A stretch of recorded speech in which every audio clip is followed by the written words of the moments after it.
제22번 주연절 두 번째에 있는 말씀입니다.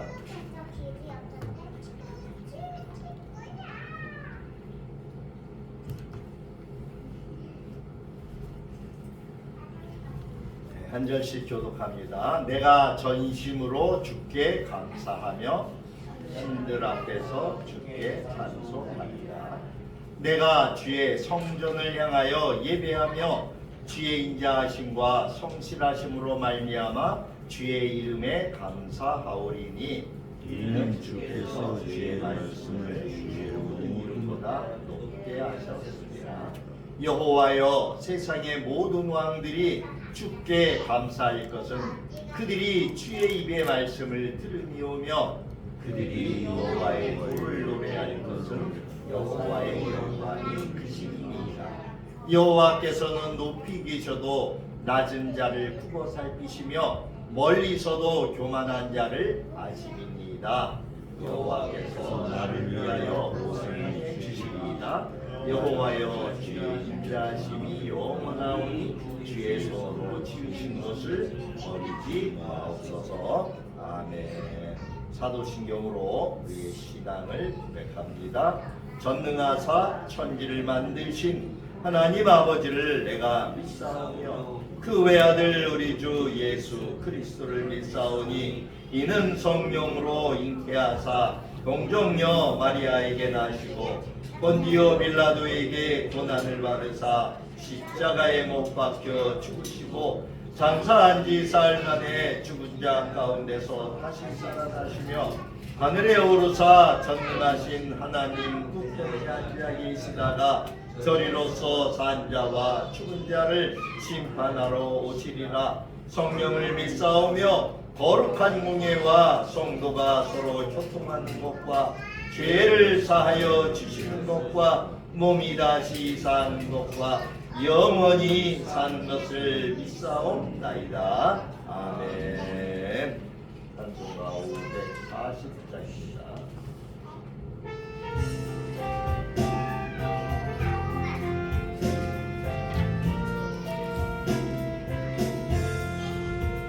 주의 음성을 내가 들으니 사랑한다 말이세.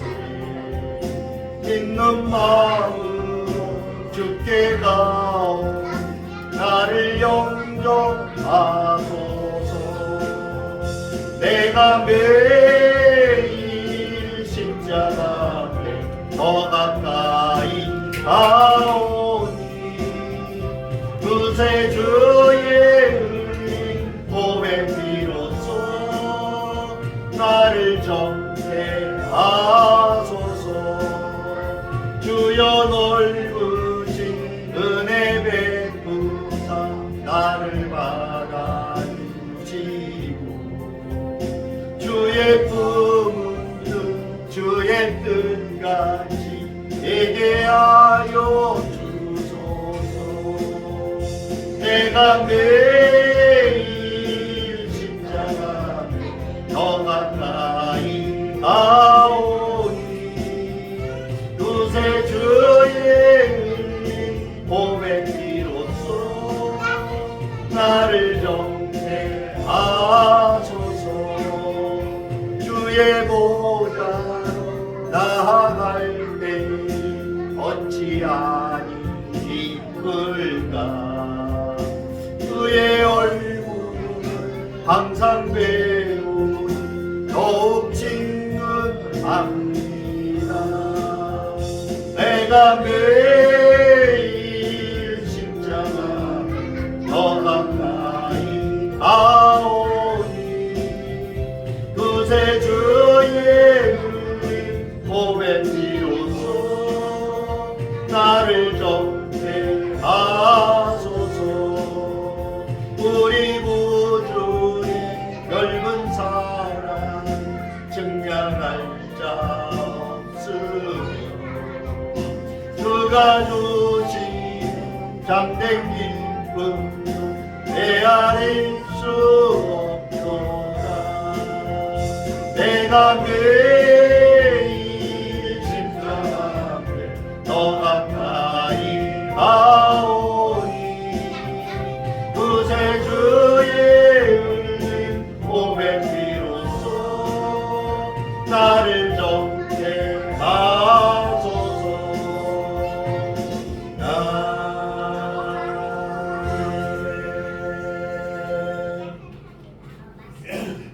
공동의 기도 시간입니다. 공동 기도문을 보십니다.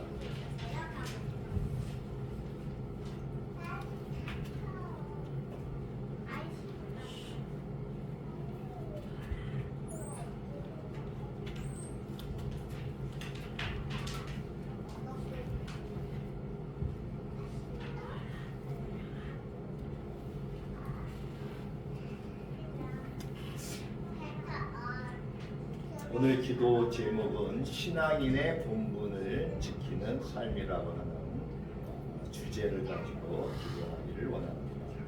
말씀부터 먼저 봅니다. 할렐루야. 하나님께 찬양하니 선하니요 찬송하니 아름답고 마땅하도다. 여호와께서 예루살렘을 세우시며 이스라엘의 흩어진 자를 모으시며 상심한 자를 고치시며 저희 상처를 싸매시는도다. 아멘. 은혜가 풍성하신 하나님 아버지, 무용지물인 인생을 버려두지 아니하시고 주님의 백성으로 불러주셔서 빛과 진리 가운데로 인도하여 주시니 감사합니다. 성부, 성자, 성령 하나님의 거룩하신 이름이 영광을 받으시옵소서. 벌써 한 달이 지나고 새로운 한 달을 맞이하게 되었나이다. 오직 주님께 온 마음과 정성을 다하여 섬기기로 작정하였지만 저희의 연약함을 인하여 다시금 주님과 멀어지고 있는 저희의 모습을 깨닫지 않을 수 없나이다.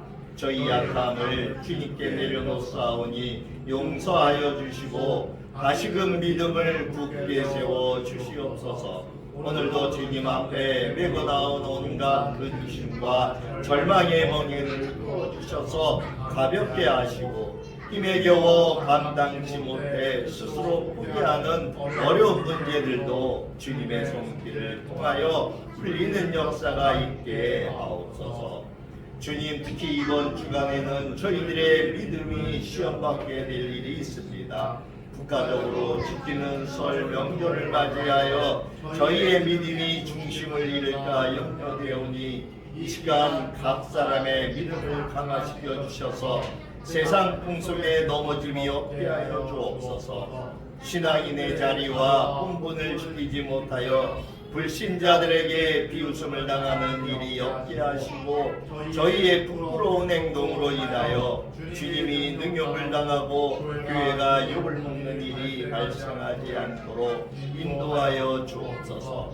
우상을 섬기는 것보다 유일하신 하나님만을 섬기는 것이 인생 본분임을 깨닫게 해주는 복된 계기가 되게 하여 주옵소서. 주의 성령께서 저희를 강하게 붙들어 주셔서 우상의 행사에 동참하는 일이 없게 하시고 죄짓는 일이 없게 하옵소서. 멸절을 온전히 하나님께 봉헌할 수 있는 저희 모두가 되게 하여 주옵소서. 믿지 않는 가족이나 친척들에게는 구원자이신 주님을 소개할 수 있는 계기가 되게 하여 주시고 복되고 유익한 언어로 마음껏 축복할 수 있는 날이 되게 하여 주옵소서. 오늘도 주님의 말씀을 표현하시는 목사님을 기억하시고 갈대와 같이 흔들리는 저희들의 심령에 요동치 않는 반석의 말씀을 심어주시기에 조금도 부족함이 없게 하옵소서. 예배의 시종을 주님께 의탁하오며 오직 영광만 받으실 예수 그리스도의 이름으로 기도드립니다. 아멘. 하나님 말씀은 마가복음 8장입니다. 마가복음 8장 27절부터 31절 67페이지입니다. 신약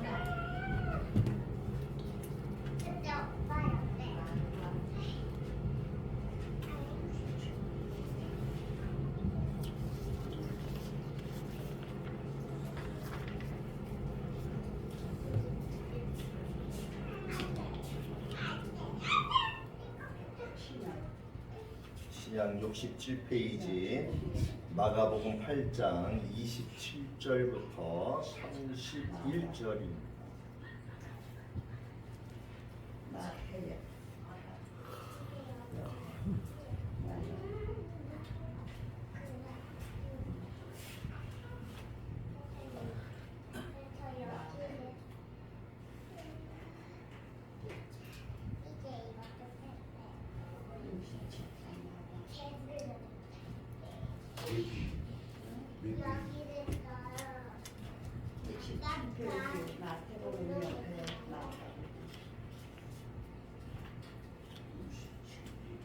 (67페이지요)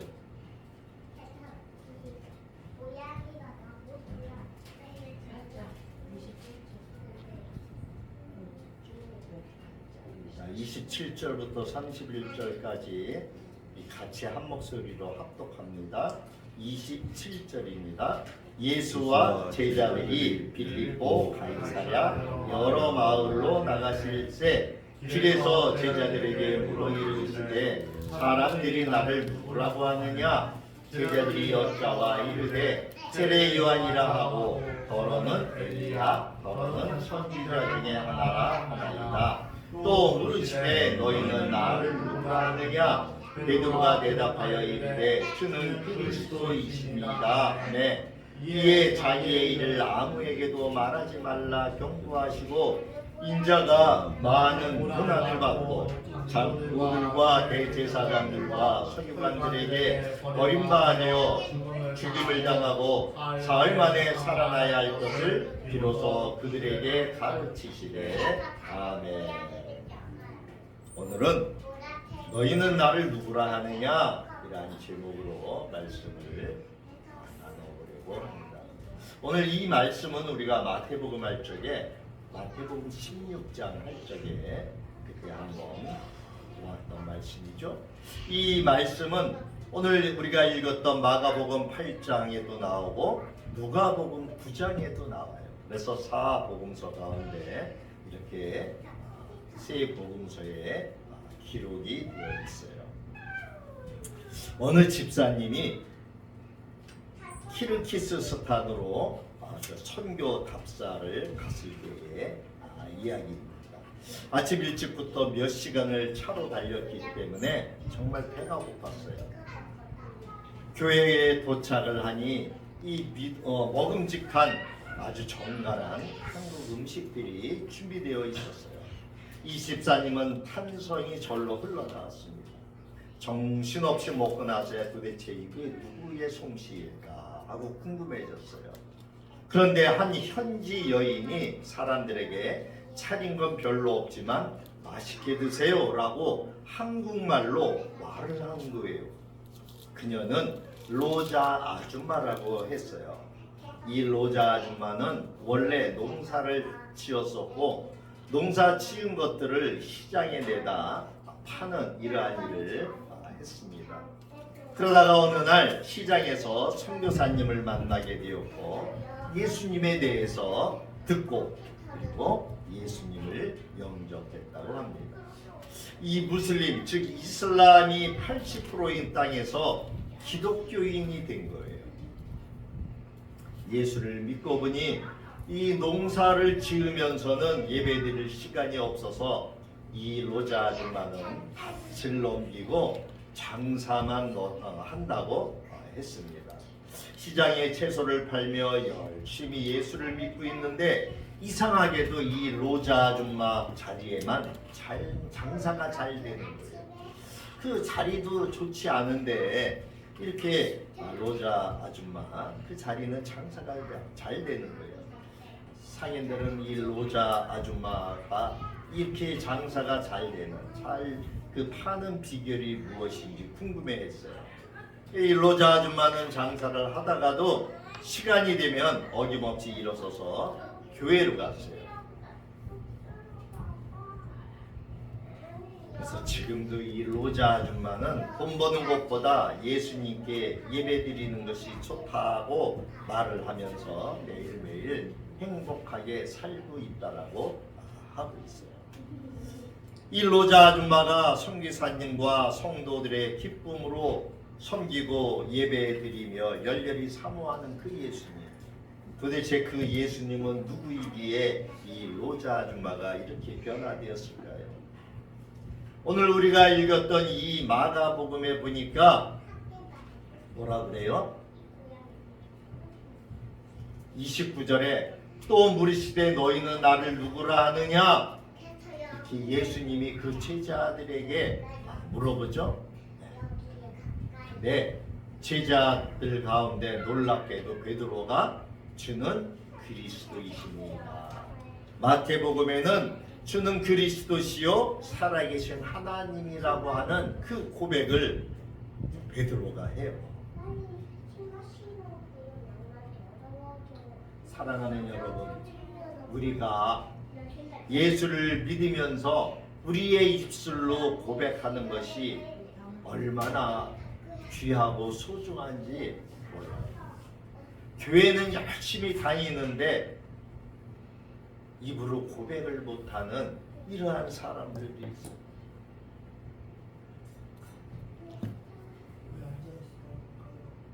예수님께서는 제자들과 함께 이 헬몬산 가까이에 있는 가이사랴 필리포 지방으로 가셨어요.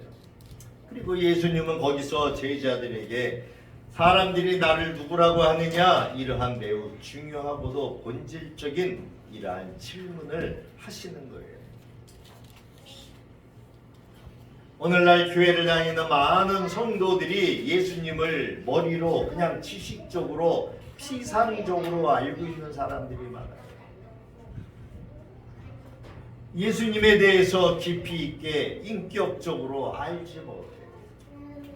우리가 유명한 연예인의 팬이라고 하더라도 피상적이고 일방적인 그러한 관계이기에 그 사람에 대해서 깊이 알지를 못해요. 그래서 때때로 SNS에 떠도는 이러한 가짜 뉴스나 모함 또는 작은 실수에도 실망하고 금세 뒤돌아서곤 해요. 예수님에 대해서도 우리는 머리로만 아는 이러한 피상적인 지식으로는 결정적인 순간에 믿음의 역사가 일어나지 못한다라고 하는 것을 우리는 알 수 있어요.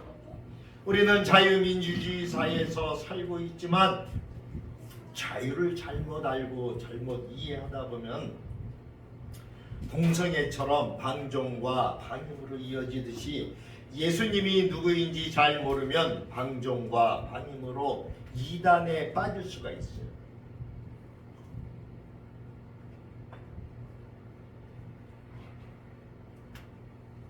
우리가 교회를 다니면서도 예수님을 믿는 것인지 하나님을 믿는 것인지 헷갈려 하시는 분들이 있어요. 요즘은 또 성령님에 대해서 많이 이야기하죠. 그래서 아니, 하나님은 누구고 예수님은 누구고 성령님은 또 누구야? 하나님이 세 분이야 그럼? 이렇게 생각을 하는 성도들도 이 하나님은 유대교에서도 믿죠? 유대교는 어디예요? 지금 이스라엘 백성이에요.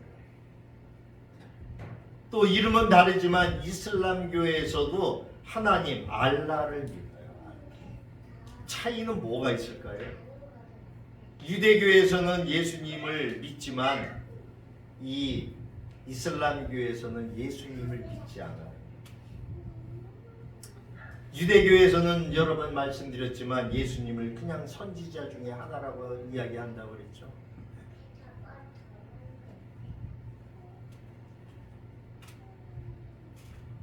따라서 기독교의 핵심과 차이점을 동시에 알 수 있는 것은 예수님을 아는 것이 얼마나 중요한가라고 하는 거예요. 역사, 히스토리는 바로 히스토리의 합성어죠. 히스, 그분에 대한 스토리, 이야기라고 하는 것이에요. 인류의 역사는 예수님의 생애에 관한 이야기라고 하는 것입니다. 이 예수 그리스도를 통하여 인류의 역사는 기원 전과 기원 후, 즉 BC와 AD로 나누어졌어요. 그래서 기원 전은 before Christ, 그래서 예수님 오시기 전 이렇게 이야기를 하고 있어요. 그리고 AD는 라틴어인데 아노 도미니라고 해서 예수님 이후를 이야기하고 있어요. 그래서 세계의 역사도 예수님 이전과 이후로 나누어져 있다라고 하는 거예요.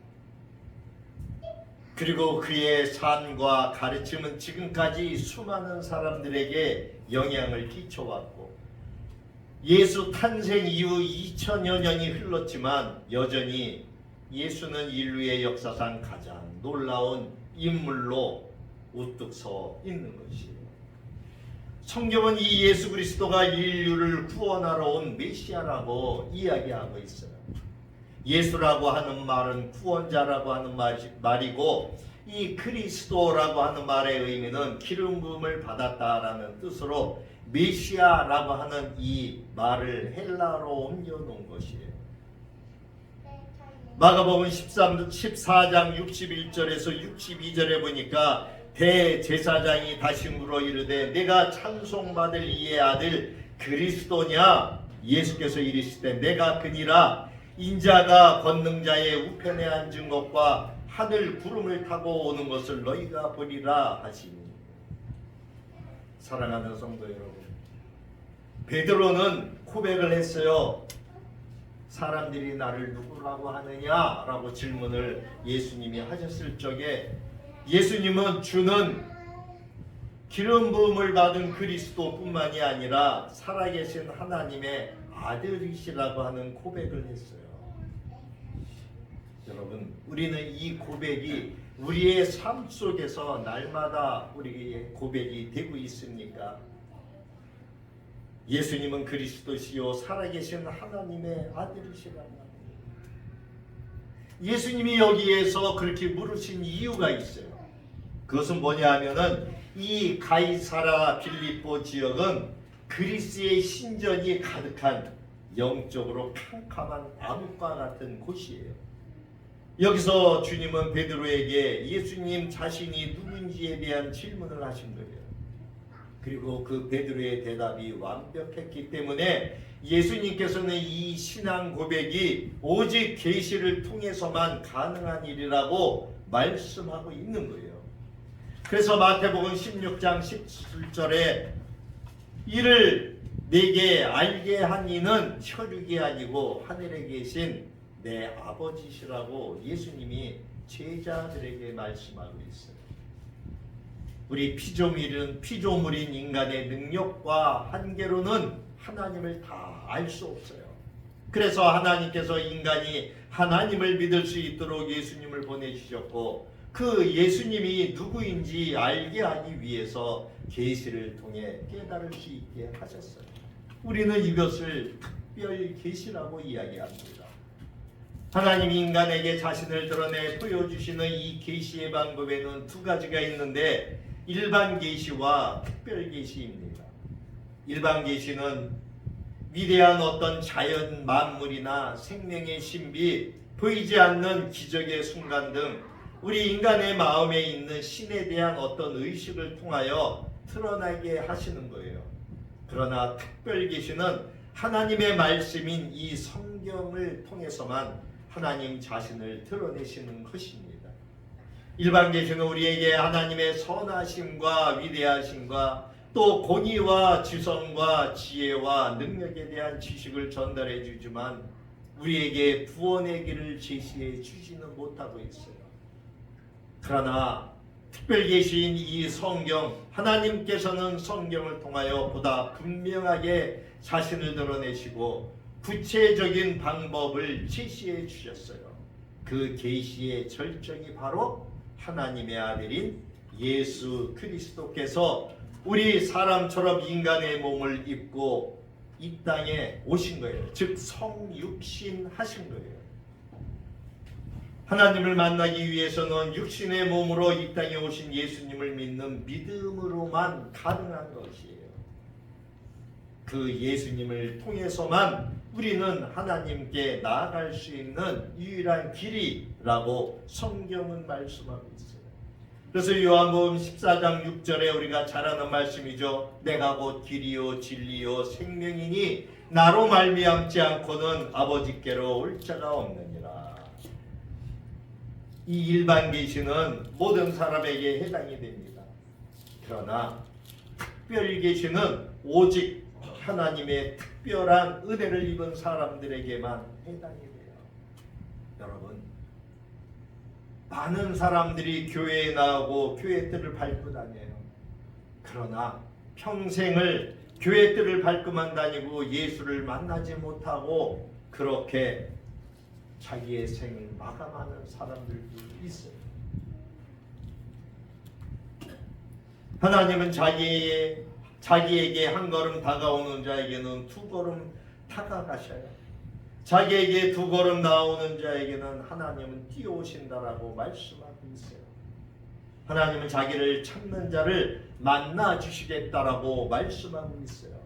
그래서 에레미야 29장 12절 13절에 보니까 너희가 내게 부르짖으며 내게 와서 기도하면 내가 너희들의 기도를 들을 것이요 너희가 온 마음으로 나를 구하면 나를 찾을 것이요 나를 만나리라. 이렇게 말씀하고 있어요. 기독교는 하나님으로서 인간의 몸을 입으신 예수님을 통해서 계시되어져 있고 오직 예수님을 통해서만이 구원에 이르는 계시, 즉 인간의 노력이 아닌 하나님의 은혜로 이루는 계시에 기초하고 있다라고 말씀하고 있어요. 요한일서 4장 2절 3절에 요한은 말씀하기를 이로써 너희가 하나님의 영을 알지니 곧 예수 그리스도께서 육체로 오신 것을 시인하는 영마다 하나님께 속한 것이요 예수를 시인하지 아니하는 영마다 하나님께 속한 것이 아니니 이것이 곧 적그리스도의 영이니라. 오리라 한 말을 너희가 들었거니와 지금 벌써 세상에 있느니라. 예수 그리스도를, 기독교를 미워하는 이 안티 크리스찬들, 그들을 말씀하고 있어요. 이들이 이미 이 세상에 와서 이 악한 사탄 마귀의 영향으로 그들은 이 세상에서 하나님을 믿는 그 그리스도인들을 핍박하고 그들이 하나님을 믿는 것을 방해하는 이러한 일들을 하고 있어요. 그래서 교회만 다닌다고 하면은 아주 쌍욕을 해대고 핍박을 해대고 아예 모함을 해대고 이러한 사람들이 얼마나 많습니까? 미국의 한 노인이 자신이 살아온 인생을 정리를 했어요. 그동안 모은 재산도 모두 정리해 보니까 한 500억 원쯤 된다라고 해요. 이 노인은 이 돈을 가치 있는 일에 사용하고 싶어서 어느 유명한 대학을 찾아가서 총장을 만나려고 면회를 신청을 했어요. 그런데 그 직원이 남루한 옷차림 때문인지 이 할아버지가 좀 남루한 옷차림을 입어서 하루 종일 기다려도 그 총장을 만날 수가 없는 거예요. 면회가 안 되었어요. 그래서 실망한 이 할아버지는 이번에는 아주 작고 초라한 대학을 찾아갔어요. 그리고 총장을 면회를 신청을 하니 금방 만나주었어요. 그래서 이 할아버지는 그 돈을 이 학교 발전을 위해 써달라고 그 학교에 다 기증을 했어요. 그래서 그 기금이 밑거름이 돼서 그 학교는 오늘날 미국의 유명한 최고의 아이비리그 대학으로 발전하게 되었어요. 사랑하는 여러분, 예수님도 이 땅에 아주 초라한 모습으로 오셨죠? 마구간에 오셨어요. 예수님은 하나님의 독생자임에도 불구하고 죄인인 가장 낮은 인간의 모습으로 말구유에서 태어나신 거예요. 사람들은 메시아가 이렇게 초라하게 나사렛이라고 하는 이러한 작은 동네에서 태어날 수 없다며 끝까지 무시하고 업신여기고 모욕을 주다가 끝내는 죽이고 말았어요. 예수님께서 말구유에 오신 것은 무능에서도 천에서도 아니에요.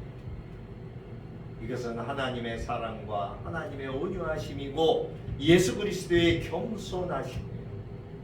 죄 많은 인간을 구원하시기 위해서 그리고 영생의 선물을 받을 수 있는 방법을 알려주시기 위해서 우리의 연약한 인간, 초라한 모습으로 오신 거예요. 성경을 보면 예수님을 하나님인 동시에 사람, 인자라고 말씀하고 있습니다. 예수님을 가장 가까이 모시고 다녔던 사도 요한은 요한복음 1장 1절에 태초에 말씀이 계시니라 이 말씀이 하나님과 함께 계셨으니 이 말씀이 곧 하나님이시라고 말씀하고 있어요. 여기에서 이 말씀은 바로 예수 그리스도를 가리키고 있는 거예요. 사도 요한은 예수님이 하나님이시라고 하는 사실을 알았어요. 또한 그는 동시에 예수님에게서 인성을 보았어요. 그래서 요한복음 1장 14절에 말씀이 육신이 되어 우리 가운데 거하심에 우리가 그의 영광을 보니 아버지의 독생자의 영광이요 은혜와 진리가 충만하다. 이렇게 예수님에 대해서 새로운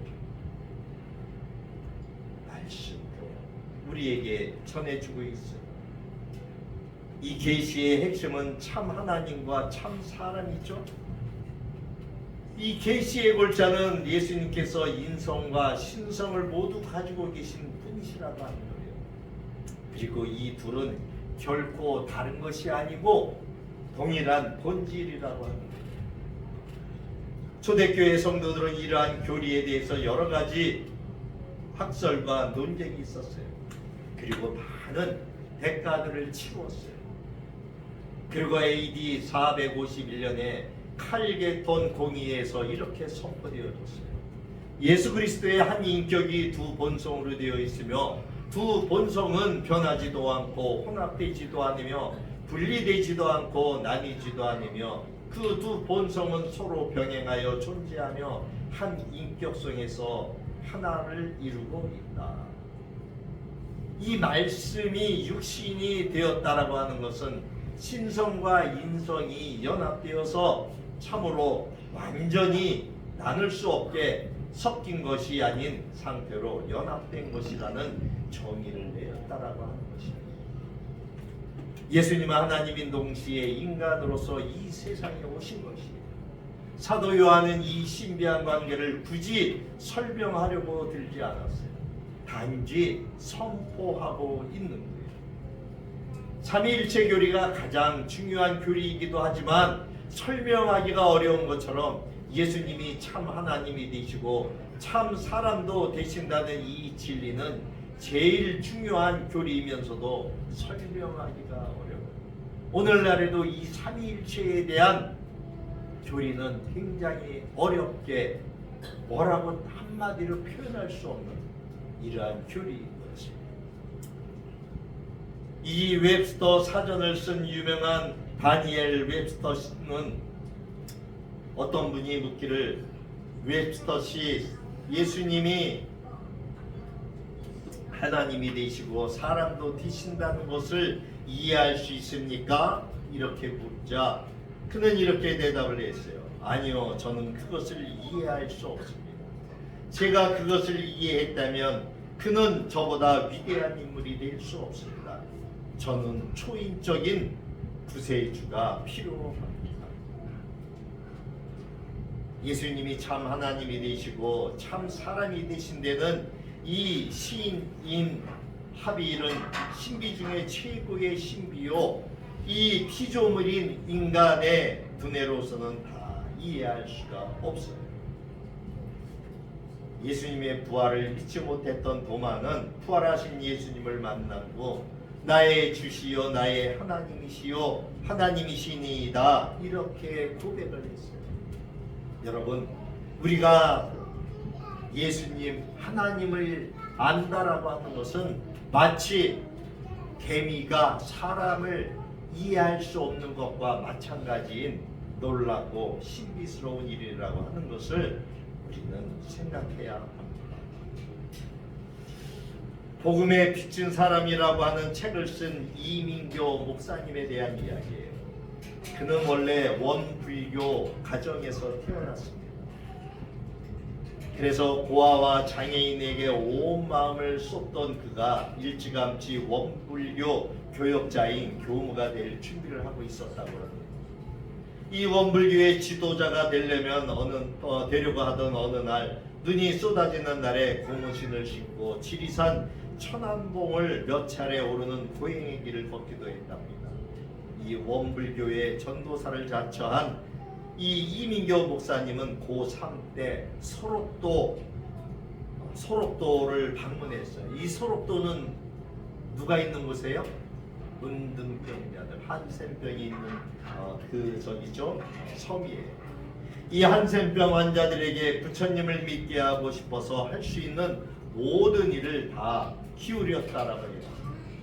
그러나 그가 아무리 열심히 헌신하고 희생하고 그들의 마음을 얻고자 최선을 다했는데도 그 마음을 몰라주고 꿈쩍도 하지 않고, 그래서 이 목사님은 그들이 야속하고 도저히 이해할 수가 없었다고 해요.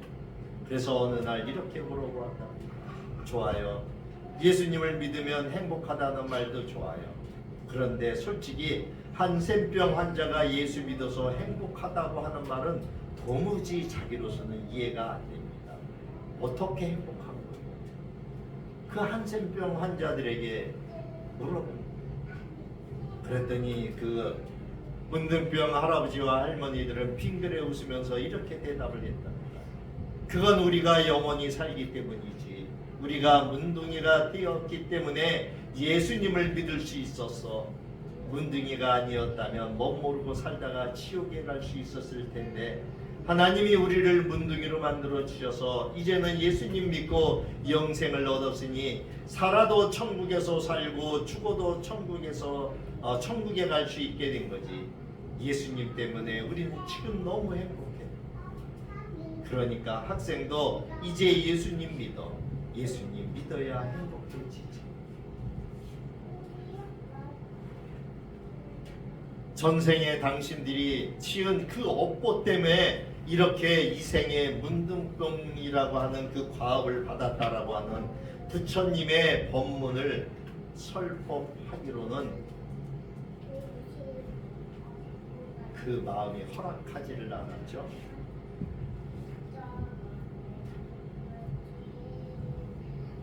그 청년은, 지금 목사님이 된 그 청년은 이러한 생각이 생겨났대요. 나를 더 불쌍히 여기는 이들의 배점은 도대체 무엇인가? 예수 믿으면 행복하다는데 그 예수가 도대체 누구란 말이죠? 그리고 7년이 지난 1988년 3월 2일 그날을 결코 잊을 수가 없다라고 합니다. 그날도 평소처럼 새벽 4시에 일어나서 소록도의 법당에서 가부좌를 들고 좌선을 한 다음에 목탁을 두드리며 연불을 외고 있는데, 아니 갑자기 연불이 되지 않고 그 입에서 엉뚱한 말이 터져나왔다는 거예요. 그 말이 뭐예요? 며칠 후 요단강 건너가 만나. 찬송가의 한 구절이 터져나왔다고 합니다. 깜짝 놀라서 아니 도대체 이게 무슨 말인가? 이 소리가 어디서 들었지? 그랬더니 그것은 이 소록도의 한센인들의 장례식 때마다 들었던 찬송가 606장 해보다 더 밝은 천천국의 가사였던 거예요.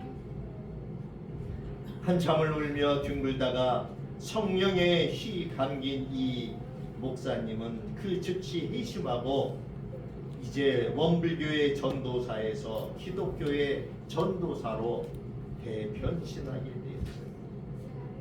마치 예수 믿는 자들을 잡으러 다메섹으로 가는 길에 예수님을 만나 눈이 멀었던 사울처럼 그때의 성령에 완전히 휘감겨버린 이 청년이 이제 정말 예수님을 믿게 되었던 거예요. 그리고 그 예수를 믿는 것이 아니라 더 나아가 하나님이 예수를 믿게 하셨다라고 하는 확신 가운데 들어가게 되었어요. 이 기독교의 전도사로 변신한 그는 복음에 비친 사람임을 고백하며 약사로 일하던 그 아내와 함께 우즈베키스탄으로 가서 축구를 통해서 농아학교를 개척했다라고 해요. 그리고 9.11 사태 이후에는 카자흐스탄으로 가서 국가대표 농아축구팀의 감독으로 아시안게임에서 4번, 올림픽에서 2번, 월드컵에 1번을 출전했다라고 합니다. 현재는 다시 오실 예수님을 소망 중에 기다리며 증거하는 삶을 사는 이러한 사역자로, 또 북조선 농아축구팀 감독으로, 사단법인 글로벌 브레싱의 대표로 장애인을 섬기고 있는 사역을 하고 있다라고 그는 그의 저서에서 기록하고 있어요. 사랑하는 여러분, 오늘 우리가 읽었던 마가복음 14장 61절 62절에서 그 당시에 종교의 지도자들인 이 대세 제사장들이 묻지 않습니까? 내가 그 찬송을 받으실 이의 아들 그리스도냐? 예수님이 내가 크니라.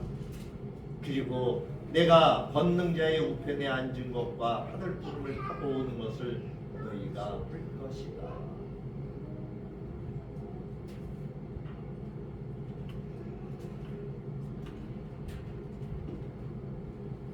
마태복음 1장 20절에 보면은 그 예수님은 성령으로 잉태되었다라고 말씀하고 있어요.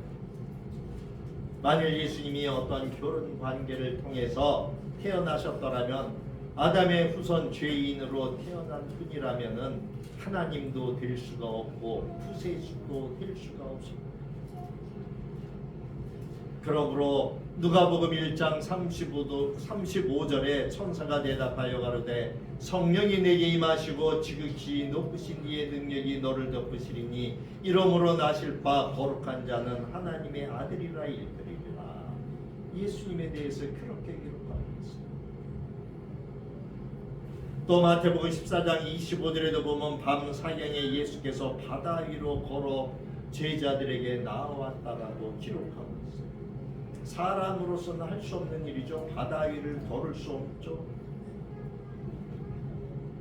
성경은 창세전에 아버지와 함께 계셨고 그리고 동정녀에게서 나시고 그분은 죄가 없으시고 또 무리를 걸으시고 여러 기적을 행하시고 인간의 죄를 대속하기 위해서 십자가에 달려 돌아가셨다가 3일 만에 부활하시고 부활하신 이후에도 이 땅에 40일 동안 계시다가 감람산에서 승천하셨다라고 기록하고 있습니다. 그 예수님의 신성을 말하고 있습니다. 뿐만 아니라 마태복음 14장 23절에 보면 무리를 보내신 후에 기도하러 따로 산에 올라가시니라 라고 말씀하고 있습니다. 이 기도를 하신다라고 하는 것은 예수가 사람이 되신 즉 인성을 의미하고 있어요. 성경 어디에도 하나님이 기도하신다는 이야기는 없습니다. 기도는 우리 인간의 일이기 때문입니다.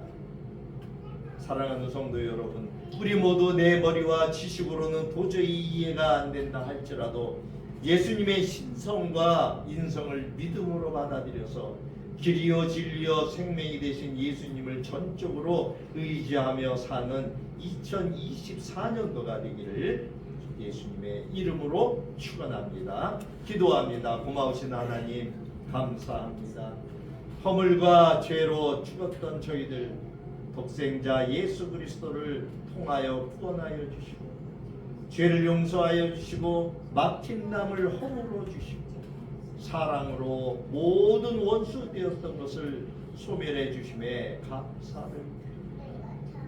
하나님 아버지께서 독생자를 십자가에 내어 주시기까지 저희를 사랑하시고 그 십자가의 능력으로 주님을 만나게 하신 그 은혜를 잊지 않고 예수님이 누구인지 우리가 정확히 알고 주님과 평생 동행하는 삶을 살게 하옵소서. 그동안 가지고 있었던 어떤 편견과 무관심, 영적인 교만들을 해결하게 하여 주시고 2024년도에는 주님만 겸손과 또 사랑으로 예수님을 더 많이 알아가게 도와주시고 더 사랑하고 더 섬기고 순종하며 신실한 제자로 살게 하여 주옵소서. 오늘도 이 예배를 통하여 우리를 사랑하시고 우리를 위하여 모든 것을 내어주신 예수 그리스도를 더 알게 하시고 한 발짝 더 가까이 다가가는 저희들이 되도록 인도하여 주옵소서. 그렇게 하실 주님을 찬양하며 살아계신 예수 그리스도의 이름으로 감사하며 기도하옵나이다. 아멘.